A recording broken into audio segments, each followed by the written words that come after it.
Well, good evening, students. The previous topic that we have done was steps in evaluation of training and development. Now, this topic we are hereby starting with our fourth unit, in which we are starting with models of evaluation. So, we are starting with fourth unit now. The most common question asked after a training program is how effective the training program course was. एक ही question आता है कि भाई training तो होगा ही, but how effective it has been to enhance the knowledge, skill and ability of the participants. ये question हमेशा उठता है और the judgement is based on this to how far we are able to correctly evaluate that what is the effect of a given training program, right? So in tandem with this, many authors, they have given, many researchers, they have given their own models of evaluation, ठीक है, so that we can make the training more effective. So these models justify the same, and they try to portray that each researcher is trying to convey that what should be the methodology or what would be the content of evaluation, so that we can make the training effective. So a trainer may include whether these trained are better informed and equipped with their job. यानी कि जो बंदे training process से गुजर रहे हैं, they are now better informed, they are more knowledgeable and equipped for the job, they are better ready for the job. Obviously ये पहला क्वेश्चन है. दूसरा क्या होगा जब हम ट्रेनिंग की इवैल्यूएशन की बात कर रहे हैं कि भाई the trainees are able to perform better after training. Of course this is a very logical thing to infer.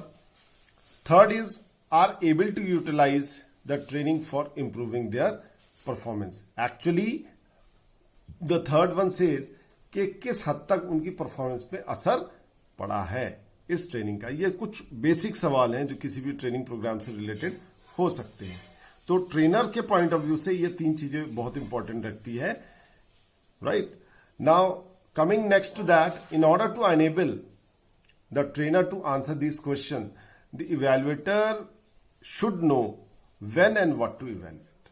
पहले हमें यह पता होना चाहिए कब और क्या इवेल्युएट करना, तभी हम ट्रेनिंग को इवेल्युएट कर पाएंगे. So based on criteria and approaches to evaluation, various authors have given different models of evaluation. So ये पूरी evaluation की प्रक्रिया को मॉडल के रूप में अलग अलग ऑथर्स ने, अलग अलग रिसर्चर्स ने दिया है, and we are going to study the same, right? So the very first one that we are going to study is, you can see on the screen, Hamling model of evaluation. So Hamling was one of the researchers who gave certain major 4 aspects in evaluating a job, and that is, according to Hamling, we can evaluate training at any of the 4 levels. So he has given a model containing 4 levels. The first one, the reaction of the individual trainees, their learning, to what extent they have learned, their changes in job behavior, which can be obviously seen, and of course, what effect it has on their functioning. So, according to Hamling, objective of training should be set at each of the 4 levels. That is, reaction, learning, job behavior, and functioning. At all these 4 levels, the objective of training should be set. Now, for example, there is an example, and that will amply clarify what Hamling means. For instance, let us take the example of a salesman. किसी भी product का एक salesman है. The objective of the course for salesman might be to achieve a high level of involvement and interest. यानी कि उसका reaction क्या होना चाहिए, ऑब्जेक्टिव पहले उस स्टेज का क्या रिएक्शन होना चाहिए कि उसका ट्रेनिंग में इंटरेस्ट या इन्वॉल्वमेंट है या नहीं, और अगर है तो किस लेवल का है. ठीक है, तो एक क्राइटेरिया ये सेट हो गया दैट कि ट्रेनिंग के रिएक्शंस, कि कितना वो बंदा इन्वॉल्व है, कितना वो उस ट्रेनिंग में क्या कर रहा है, इंटरेस्ट ले रहा है. This is, we are taking the examples of a salesman. ठीक है, क्योंकि the more you get involved, the more you get involved. So those reactions can be noted, and it can be ascertained that yes, learning positively will take place. So reactions are very important, right? Now coming to the next, in order that trainees make effective learning, right? ठीक है, trainees may effectively learn certain facts, certain skills of salesmanship and certain attitude towards the salesman job. यानी कि उसकी learning हो रही है या नहीं, ठीक है. may effectively learn certain facts, क्या वो इफेक्टिवली लर्न कर पा रहा है जो फैक्ट्स हैं, जो स्किल्स हैं एक सेल्समैनशिप के, या एटीट्यूड, ठीक है, अपने जॉब के प्रति उसकी लर्निंग हो पा रही है या नहीं, ठीक है.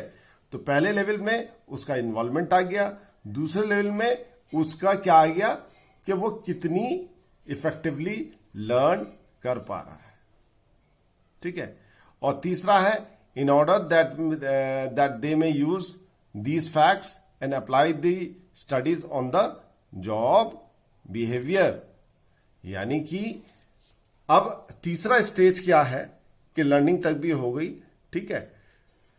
चौथा लेवल यह कहता है कि दैट दे में use this facts and apply those studies on the job. यानी कि जो लर्निंग हुई है उसको उनके जॉब बिहेवियर से आकलन किया जा सके, एसेस किया जा सके, हाँ जी इंप्रूवमेंट हुआ है. इन ऑर्डर दैट दे में यूज दिस फैक्ट्स, दैट उसकी लर्निंग हुई है नहीं हुई है, and apply these studies on the job.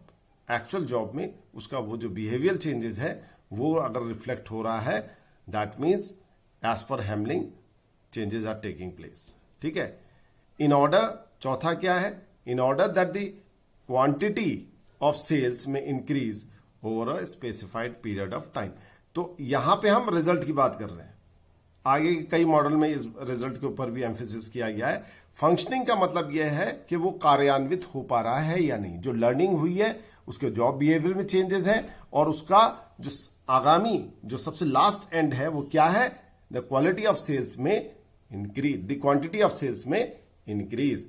तो फंक्शनिंग यानी कि एक्चुअल उसकी effectiveness of training is resulting in certain functioning, and that functioning is reflected if the quantity of sale is increasing. तो हम कह सकते हैं कि हाँ भाई, इस चौथे स्टेज में आके जो एंड रिजल्ट निकल रहा है वो लाभान्वित है, वो प्रॉफिटेबल है, वो पॉजिटिव है, and the salesman is able to increase the quantity of his total sales which he was not able to do earlier. तो वो जो कंपैरिजन होगा उससे हम ये आकलन कर पाएंगे कि yes, the training has been effective. तो ये मॉडल हमारा किसका था बच्चों, ये था हमारा मॉडल था हैम्बलिंग. तो हैम्बलिंग का ये मॉडल मेरे ख्याल में आप समझ गए कि पहले उसका रिएक्शन देखा जाता है, दूसरे में उसकी लर्निंग देखी जाती है, तीसरे में उसका जॉब बिहेवियर, और चौथे में हम कह सकते हैं आउटपुट कह लो, ठीक है, या रिजल्ट कह लो, जो उसकी फंक्शनिंग में एक्चुअली परिलक्षित होगा, यानी कि रिफ्लेक्ट होगा. Thus, according to Hamling, evaluation objectives may be set at each level of evaluation. हर लेवल पे हम ये सेट कर सकते हैं, ठीक है. नेक्स्ट मॉडल बच्चों is your Kirkpatrick design of evaluation, ठीक है. Now this we will do in the next lecture.